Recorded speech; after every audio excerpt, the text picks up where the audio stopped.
Signs of the Time, chapter 86. Sin was spreading abroad in the earth like a deadly leprosy. The world was but in its infancy in the days of Noah. Yet iniquity had become so deep and widespread that God repented that he had made man. Goodness and purity seems to be almost extinct, while hatred of the law of God, emulation, envy, sedition, strife, and the most cruel oppression and violence were corrupting the earth under its inhabitants. The thoughts and the imagination of man's heart were evil continually. And this is in the days of Noah. Can you imagine now, in our time, and the example that we have from Noah and the antediluvians experience? Soon our cup of indignation will full, and the Lord will do things out the common order.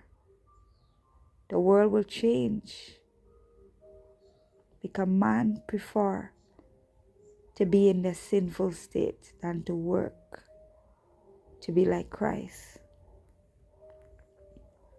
A heavy double curse were rested upon the earth in consequence. First, of Adam's transgression, and secondly, because of the murder committed by Cain. Yet this did not at once change the face of nature. And we can read about these accounts in Genesis chapter 3 and chapter 4. It was still rich and beautiful in the bounties of God's providence. The quiet valleys and spreading plains, robed with verdure and adorned with shrubs and bright hued flowers, colored by the divine artists, the lovely birds who glad songs fill the groves with music, the graceful hills and the winding streams, the trailing vines and the stately trees, charming the eye with their beauty and supporting life with their fruits. All seems little less fair than Eden. And this was outside of Eden. They were outside of the garden, but the garden was still on earth in the days of Noah. It was there up until it was time for the flood. God removed it before he destroyed the earth. But the description that inspiration is given us here shows us that the world was so beautiful that even the antediluvians couldn't see it being destroyed. Everything was perfect. The hills were not rocky, they were smooth. It was full of groves. It was just breathtaking, but not as beautiful as Eden inside. Gold and silver existed in abundance. The race of men then living was of very great stature and possessed wonderful strength. The trees were vastly larger and far surpassed in beauty and perfect proportion anything which mortals can now look upon. Can you imagine that? Man, inspiration say, was more than twice as tall as they were today. And not only that, but the trees back then were beautiful and they were large, much larger than the biggest trees that we have. What a God we serve. The wood of these trees were of the fine grain and hard substance, in this respect more like stone. Can you imagine a tree is like a stone? They were so almost indestructible. It requires much more time and labor, even of that powerful race, to prepare the timber for building than it requires in this degenerated age to prepare trees that are now growing up upon the earth, even with weaker strength, which men now possess. So these trees were of great durability, and would know nothing of decay for very many years. And these are the kind of tree that the ark was built from.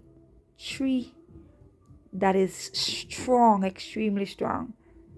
But now, as men grow weak, so does the trees and nature. But notwithstanding the richness and the beauty of the earth, when compared with its state before the curse was pronounced upon it, there was a manifest evidence of certain decay. So, because of the curse that was placed upon the earth, the trees gotten weaker. So with man. The people used the gold, the silver, precious stones, and choice wood in building houses for themselves, each striving to excel the other. They beautify and adorn their houses and lands with the most ingenious works, and provoke God by their wicked deeds. They formed images to worship and taught their children to regard these pieces of workmanship made with their own hands as gods, and to worship them. They did not choose to think of God, the creator of the heavens and the earth, and rendered no grateful thanks to him who had bestowed upon them all which they possess. They even denied the existence of the God of heaven, and gloried in and worshiped the works of their own hands. They corrupted themselves with those things which God had placed upon the earth for man's benefit. They prepared the beautiful walks, overhung with fruit trees of every description, and under these majestic and lovely trees, with their widespread branches, which were green from the commencement of the years to its close, they placed their idols. Whole groves, because of their shelter of their branches, were dedicated to these idols' gods, and made attractive as a resort for the people in their idolatrous worship. The groves of Eden were God's first temple, from which ascended purest worship to the Creator. The sorrowing exile from paradise could never forget that happy home. The waving trees and sheltering grove had for them a peculiar charm, for they reminded them of Eden and the joyful converse which they had once enjoyed with God and angels. And as they listened to the murmur of the wind amongst the leaves, it almost seems that they could again distinguish the sound of that voice that was heard in the garden in the cool of that day.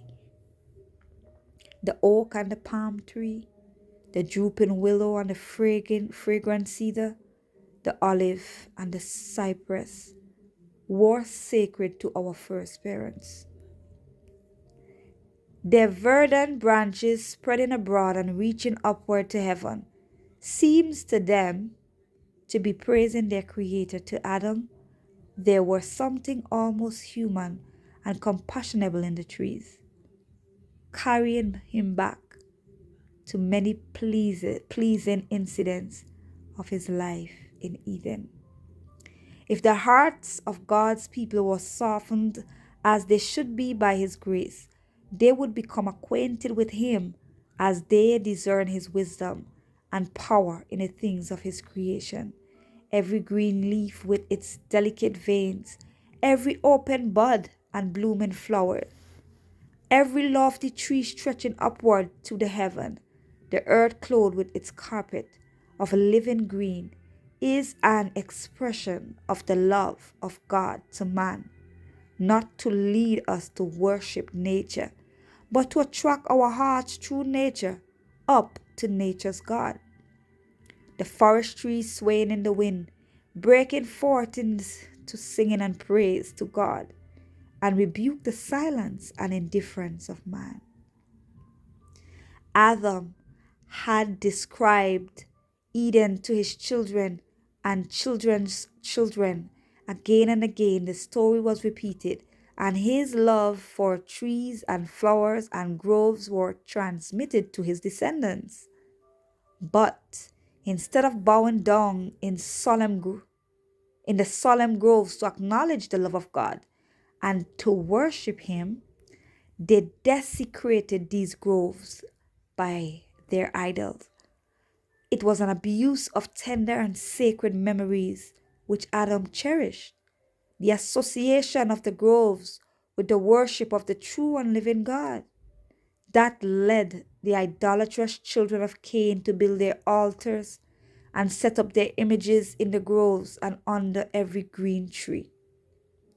And as they put God out of their hearts, their course of conduct was in accordance with their sacrilegious sacrifices and worship.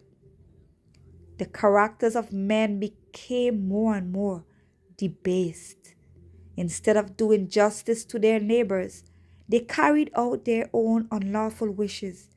They had a plurality of wives, which was contrary to God's wise arrangement at the beginning. God gave to Adam one wife, showing to all who should live upon the earth his order and law in that respect. The transgression and the fall of Adam and Eve brought sin and wretchedness upon the human race, and man followed his own carnal desires and changed God's order. The more men multiply wives to themselves, the more they increased in crime and unhappiness. If anyone choose to take the wives or cattle or anything belonging to his neighbor, he did not regard justice or right. But if he could prevail over his neighbor by reason of strength, or by putting him to death, he did so and exulted in his deeds of violence. Men love to destroy the lives of animals. They use the flesh for food, and this increased their ferocity and violence, and caused them to look upon the blood of human beings with astonishing indifference. God proposed to destroy by a flood the powerful long-lived race that had corrupted their ways before him. He would not suffer them to live out the days of their natural life, which would have been hundreds of years. Hundreds of years. It was only a few generations since Adam had access to that tree which was to prolong life. After his disobedience, he was not suffered to eat of the tree of life and perpetuate an existence in sin. In order for man to possess an endless life, he must continue to eat of the fruit of the tree of life. Deprived of this, his life would gradually wear out. More than 100 years before the flood, the Lord sent an angel to Noah to make known unto him his purpose in regard to the sinful race, that his spirit would not always strive with man, but that he would send a flood of waters upon the earth to destroy man and beast. He would not leave the race ignorant of his design, but would through Noah warn the world of its coming destruction, that the inhabitants might be left without excuse. Noah was to preach to the people, and also to prepare an ark as God should direct him from the saving of himself and family. Not only was he to preach, but his example in building the ark was to be a continual testimony of warning to the world. showing that he believed what he preached. His simple, childlike faith and his implicit obedience, notwithstanding the opposition he received, was an evidence to the world of his sincerity. He was formed as a rock to duty, directing the work of that singular building under the guidance of the divine architect. Every blow struck upon the ark was a witness to the people. This period was the testing time for Noah. He knew that he was the object of popular contempt and scorn with that corrupt generation. He met with unbelief and mockery everywhere, but the greater the iniquity surrounding him, the more earnest and firm and persevering was he in his obedience, showing that there was one man in the world who would be true to God. He was a faithful and unbending witness for God, kind and courteous. To all, representing no insult, he was the one who heard not the rivaling and blasphemy that greeted him on every side. Noah was bearing to the inhabitants of the earth an important message of warning, the reception of or rejection of which would decide the destiny of their souls. He believed God. He believed that he had the truth, and he moved straight forward in the path of faith and obedience, gaining strength from God daily by communion with him. Noah was a man of prayer, and in this close connection with God, he found all his courage and firmness. He preached and warned and entreated the people, but they would not change their course. They bought, they sold, they planted, they builded, they married and were given in marriages. They indulged in feasting and gluttony and debased their souls, showing contempt for the message of Noah. Their speeches and actions became more vile and corrupt as the period of their probation was closing. The whole world seems to be against Noah, but he had the testimony from God. Thee have I seen righteous before me in this generation. As far as human wisdom could see, the event predicted by Noah was not likely to occur. Rain had never fallen. A mist or dew had watered the earth. The brooks and rivers had safely flowed along their channels, emptying in the sea. The bodies of water had been kept in their places by God's decree. Hitherto thou shalt thou come, but no further. Men then talked about the fixed laws of nature that could not be set aside to bring about any such event as Noah had foretold.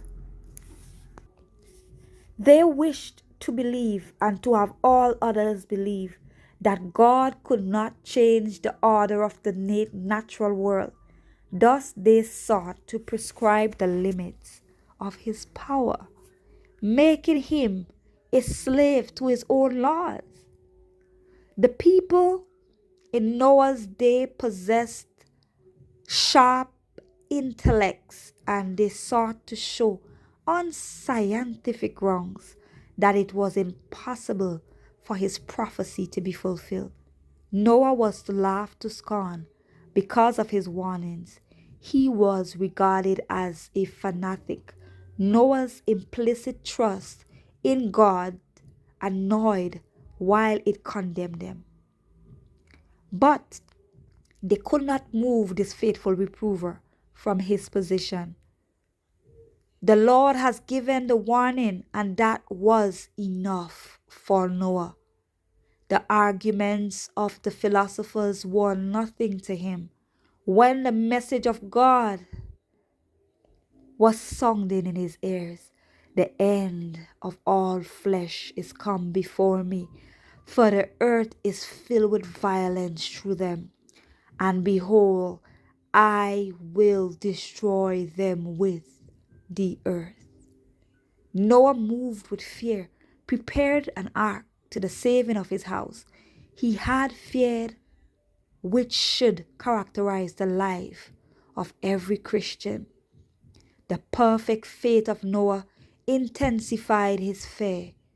The threatened wrath of God, which was to fall upon man and beast and upon the earth, led him to prepare the ark.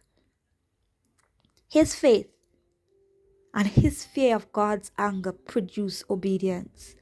Noah did not hesitate to obey God. He urged no excuse that the labor of the building that ark was great and expensive. He believed God and invested in the ark all that he possessed, while the wicked world scoffed and made themselves merry at the deluded old man. They had more opportunities for their unbelief and mockery, because God did not at once carry out his purpose. But the lapse of time did not cause the faith of Noah to waver. His trust in God was unfailing, and he accepted without a murmur the hardship and sacrifice involved. Noah's faith, combined with action, condemned the world. For he was a faithful preacher of righteousness, rebuking, warning, and exhorting the work. Their reproach and abuse was sometimes almost unendurable. Yet the patriarch stayed his soul on God and called upon him for help in his great need. Through derision, insult, and mockery, he went to and fro as a man with a great mission to fulfill. Privileges had been neglected, precious souls degraded, and God insulted. And the day of retributive justice came slowly on. Man's unbelief did not hinder the event. God gave Noah the exact dimension of the ark and explicit directions in regard to its construction in every particular. It was 3 stories high, but there was no window in the sides, all the light being received from one in the top. The different apartments were so arranged that the window in the top gave light to all. The door was in the side. The ark was made of cypress or gopher wood, which would know nothing of decay for hundreds of years. It was a building of great durability, which no wisdom of man could invent. God was the designer and Noah his master builder. The work of completing the building was a slow process. Every piece of timber was closely fitted, and every seam covered with pitch. All that men could do was done to make the work perfect. Yet, after all, it was impossible that it could of itself withstand the violence of the storm which the Lord, in his fierce anger, were to bring upon the earth. God alone, by his miraculous power, could preserve the building upon the angry, heaving billows. A multitude at first apparent received the warning of Noah, yet they did not fully turn to God with true repentance.